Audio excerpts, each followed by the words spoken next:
Hi, everybody. Let me start by saying the obvious. These aren't normal times.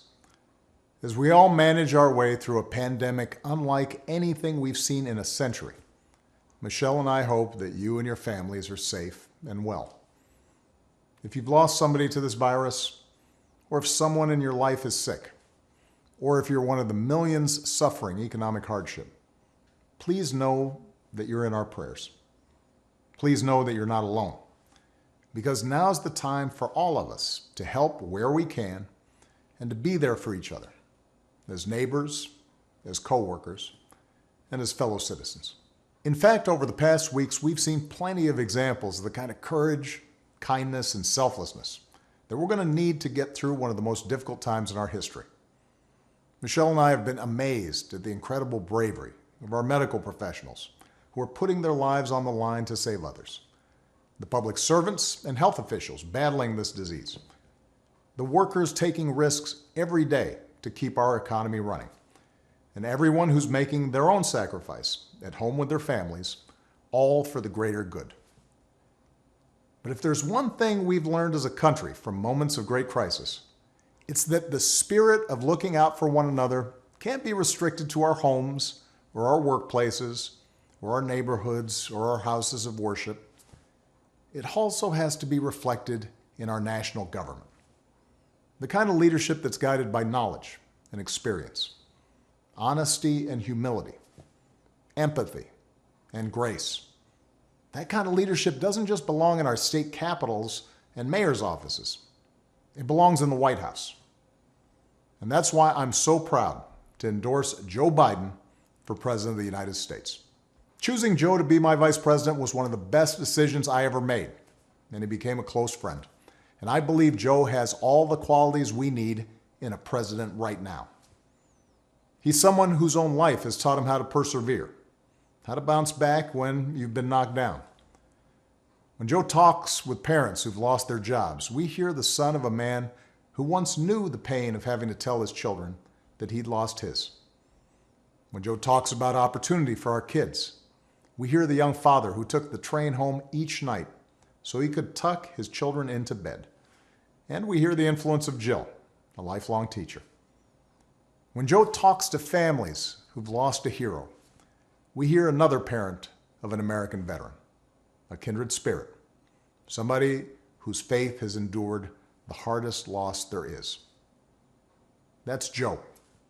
Through all his trials, he's never once forgotten the values or the moral fiber that his parents passed on to him and that made him who he is. That's what steels his faith in God, in America, and in all of us. That steel made him an incredible partner when I needed one the most. Joe was there as we rebuilt from the Great Recession and rescued the American auto industry. He was the one asking what every policy would do for the middle class, and everyone striving to get into the middle class. That's why I asked him to implement the Recovery Act, which saved millions of jobs and got people back on their feet. Because Joe gets stuff done. Joe helped me manage H1N1 and prevent the Ebola epidemic from becoming the type of pandemic we're seeing now. He helped me restore America's standing and leadership in the world on the other threats of our time, like nuclear proliferation and climate change. Joe has the character and the experience to guide us through one of our darkest times and heal us through a long recovery. And I know he'll surround himself with good people, experts, scientists, military officials who actually know how to run the government and care about doing a good job running the government and know how to work with our allies and who will always put the American people's interests above their own. Now, Joe will be a better candidate for having run the gauntlet of primaries and caucuses alongside one of the most impressive Democratic fields ever.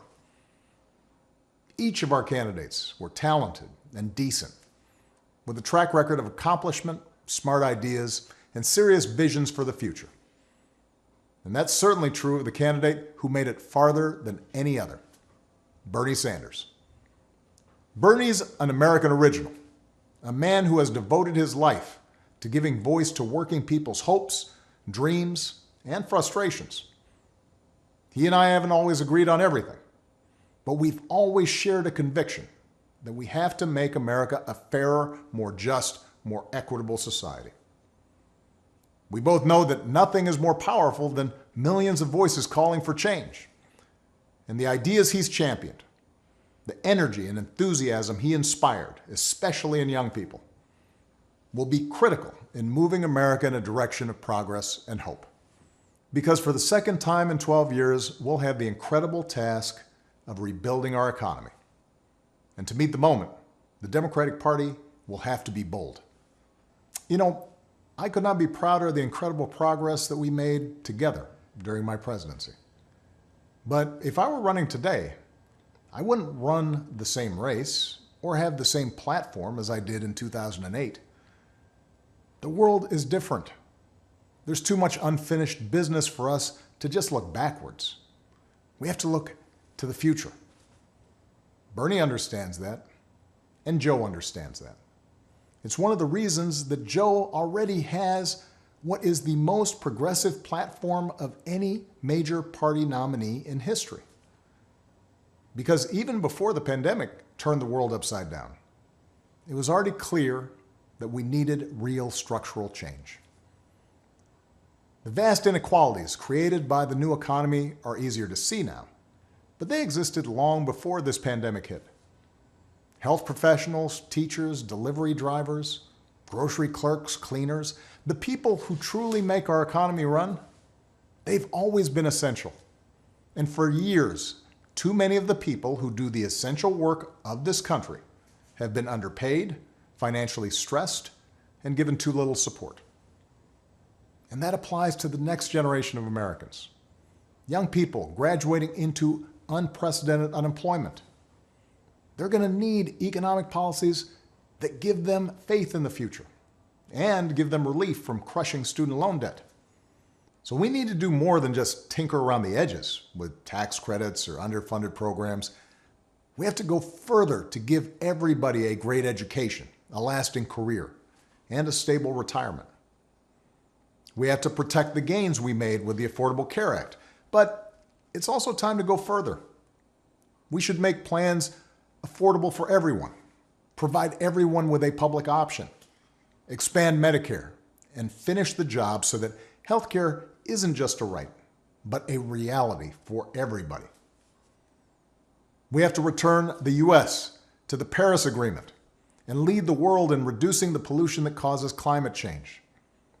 But science tells us we have to go much further, that it's time for us to accelerate progress on bold new green initiatives that make our economy a clean energy innovator, save us money, and secure our children's future.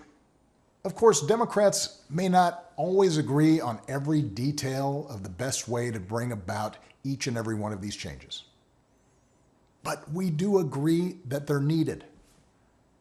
And that only happens if we win this election. Because one thing everybody has learned by now is that the Republicans occupying the White House and running the U.S. Senate are not interested in progress. They're interested in power. They've shown themselves willing to kick millions off their health insurance and eliminate pre-existing condition protections for millions more, even in the middle of this public health crisis, even as they're willing to spend $1 trillion on tax cuts for the wealthy.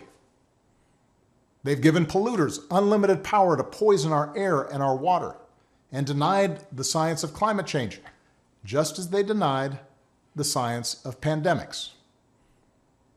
Repeatedly, they've disregarded American principles of rule of law and voting rights and transparency, basic norms that previous administrations observed regardless of party, principles that are the bedrock of our democracy.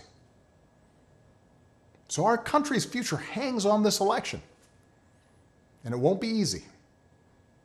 The other side has a massive war chest. The other side has a propaganda network with little regard for the truth. On the other hand, pandemics have a way of cutting through a lot of noise and spin to remind us of what is real and what is important. This crisis has reminded us that government matters.